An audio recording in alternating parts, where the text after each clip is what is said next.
Assalamualaikum to my B4U family. Welcome back to my channel. Welcome to another vlog. Welcome to another day. Welcome to another creativity. I hope everybody is fine, feeling good and are happy and healthy at their homes.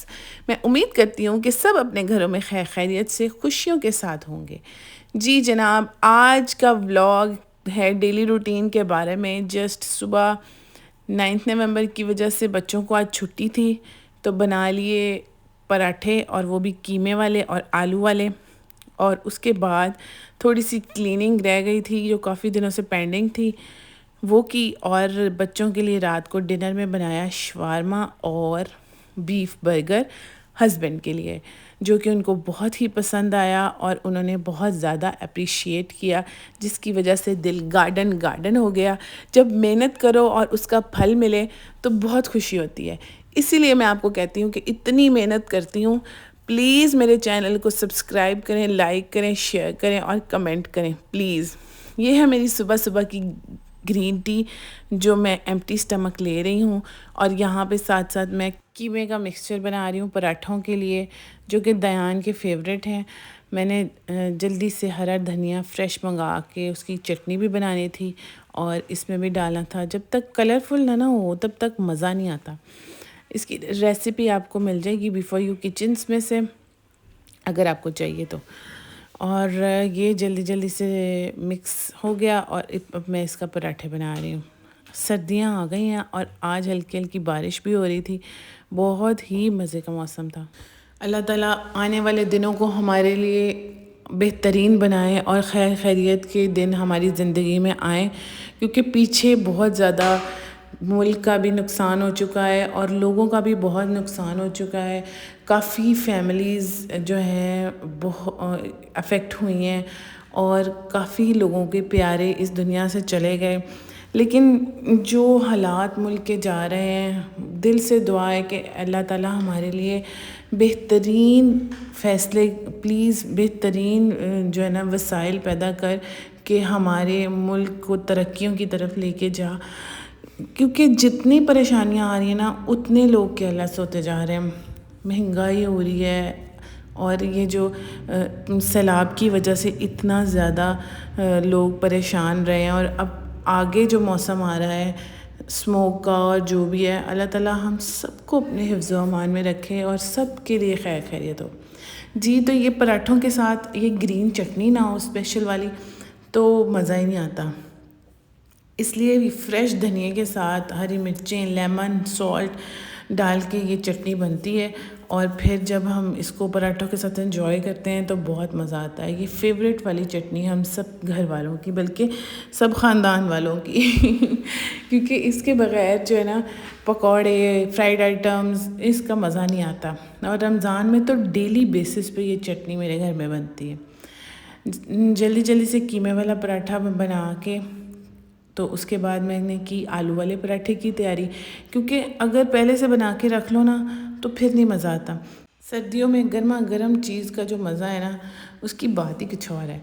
उसके बाद मैंने ये आलूओं का mixture भी ready करके रखा हुआ था। मैंने जल्दी से इसको मिक्स किया और उसके लिए हानिया के लिए पराठा तैयार किया, और रिमशा और आमना ने भी आलू का पराठा ही खाना था और उनके लिए भी जल्दी जल्दी से तैयार कर दिया।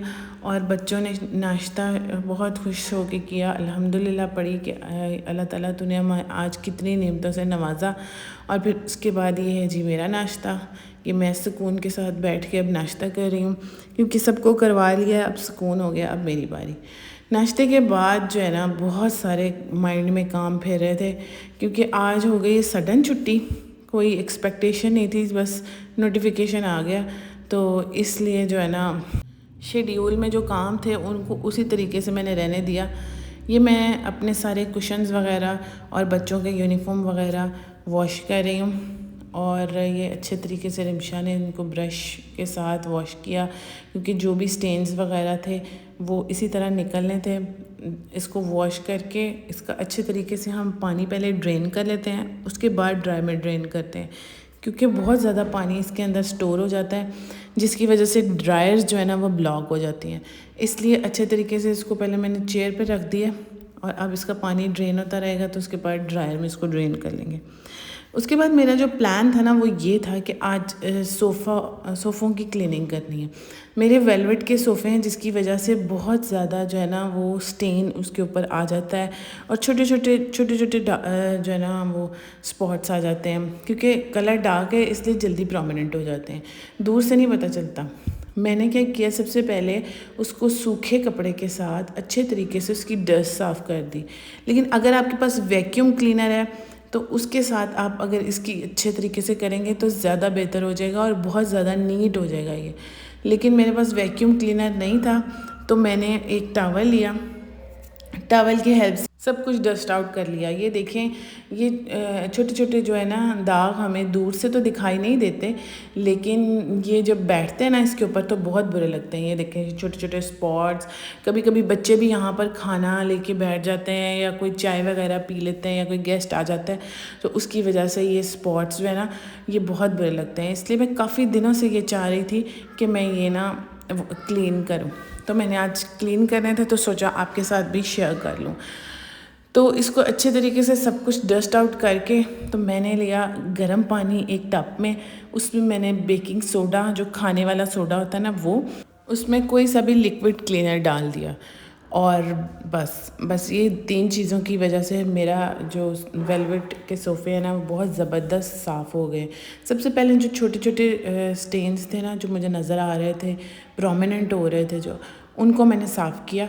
उसके बाद जो है ना मैंने पूरे सोफ़े के ऊपर टॉवल लगाया और जो हमने टॉवल है ना वो बहुत ज़्यादा स्क्वीज़ नहीं करना, उसको हल्का हल्का गीला रहने देना है ताकि जो लिक्विड उसके ऊपर लगा हुआ है ना उससे अच्छे तरीके से सारा सोफ़ा साफ़ हो जाए। ये देखिए इस तरीके से रगड़ रगड़ के मैंने इसको साफ़ किया अंदर तक ताकि जो भी दाग वगैरह हैं वो निकल जाएं। थोड़ी सी मेहनत तो ज़रूर लगती है लेकिन एक दफ़ा हिम्मत कर लो ना तो वो फ़ौरन काम हो जाता है, इतना कोई मुश्किल नहीं लगता। काफ़ी दिनों से मेरे माइंड में ये फिर रहा था कि मैंने सोफ़े साफ़ करने हैं, मैंने सोफ़े साफ़ करने हैं, मैंने सोफ़े साफ़ करने हैं, लेकिन बस रोज़मर्रा की रूटीन में कोई ना कोई काम निकल आता था, इसलिए ये पेंडिंग रह जाता था। तो आज मौसम और मज़ीद ठंडा हो रहा था तो फिर आपको पता है कि सर्दी में चीज़ें सूखने का कितना प्रॉब्लम होता है, तो इसलिए मैंने हिम्मत की और मैंने कहा चलो बच्चों को अगर छुट्टी भी है ना तो मैंने अपना प्लान चेंज नहीं करना, मैंने ये काम करके ही रहना आज। और अल्हम्दुलिल्लाह अल्लाह ने मेरी मदद की, मैंने हिम्मत की तो मेरा ये काम भी हो गया। ये देखिए अच्छे तरीके से ये सारे स्टेन्स साफ़ हो गए थे।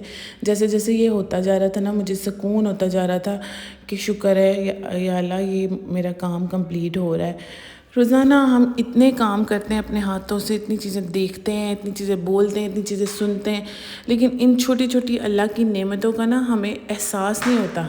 एहसास उन लोगों को होता है जिन लोगों के पास ये चीज़ें नहीं होती।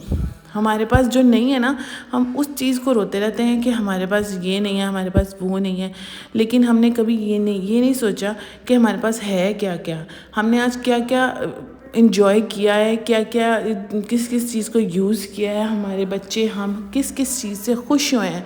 सिर्फ हमें दुख याद रह जाते हैं कि हमें किस किस चीज़ ने तकलीफ़ दी और किस किस चीज़ से हमें इश्यूज़ हुए। ये करके काफ़ी थकावट महसूस हो रही थी, लेकिन जब इसको साफ़ सुथरा मैंने देखा ना तब मुझे बहुत ही खुशी महसूस हुई। अच्छा, इसको वाइप आउट करने के लिए मैंने एक जो अलग से टब में साफ़ पानी ले लिया है और ये भी थोड़ा थोड़ा वार्म ही रखा था, बहुत ज़्यादा गर्म नहीं रखा था, थोड़ा वार्म रखा था ताकि मेरे हाथ ना जले। तो उसको भी मैंने ज़रा गीला ज़्यादा रखा क्योंकि अब गीला तो ये हो गया है, अब ये थोड़ा टाइम लेके 2-3 घंटे लेके ड्राई होगा, इसलिए इसका जो इसके अंदर से लिक्विड निकालना है ना वो इम्पॉर्टेंट है। अगर इसके अंदर लिक्विड रह जाएगा ना तो ये हार्ड हो जाएंगे, इसलिए बहुत केयरफुली इसको हम साफ़ करेंगे। देखिए अब ये बिल्कुल साफ़ सुथरा हो गया है, जो स्टेन्स मैंने आपको पहले दिखाए थे अब बिल्कुल भी नहीं है, 90% ऑफ इट इज़ क्लीन। ये इतना बड़ा दाग था यहाँ पर, अल्हम्दुलिल्लाह वो भी उतर गया, अब सुकून हो गया मुझे। उसके बाद शाम के खाने में मैंने बच्चों के लिए बनाया शवारमा और हस्बैंड के लिए बनाया बीफ बर्गर। ये काफ़ी दिनों से बीफ का कीमा लेके आए हुए थे तो लेकिन मैं इनको दे नहीं रही थी क्योंकि इनकी तबीयत कुछ अपसेट हुई थी, लेकिन अल्हम्दुलिल्लाह अब ये बेहतर हैं तो मैंने सोचा कि चलो वो लेके आए, उनका दिल कर रहा है तो मैं बना देती हूँ। तो इसलिए मैंने बच्चों के लिए ओपन शवारमा बनाया जल्दी से, और हार्डी स्टाइल मैंने एंगस बीफ बर्गर बनाया जो कि लो कार्ब भी था और बन में भी था, और ये बहुत ही डिलीशियस बना था, बहुत मज़े का बना था। और वाकई जो है ना, जिसने खाया उसने तारीफ़ की। अगर आपको शवारमा की और बर्गर की रेसिपी चाहिए हो तो बिफोर यू किचन्स में आपको मिल जाएगी। जी गाइज़, ये था मेरा छोटा सा व्लॉग। आई होप कि आपको अच्छा लगा होगा। प्लीज़ प्लीज़ प्लीज़ लाइक करिएगा, शेयर करिएगा, कमेंट करिएगा और सब्सक्राइब करिएगा। Please subscribe my channel. 51% of viewers are not subscribing my channel. Please do subscribe it and encourage मी।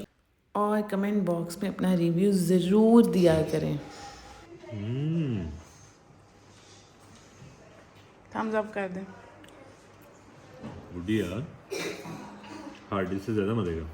सच बताए, वीडियो के लिए तो नहीं कह रहे। बहुत टेस्टी है, जूसी है।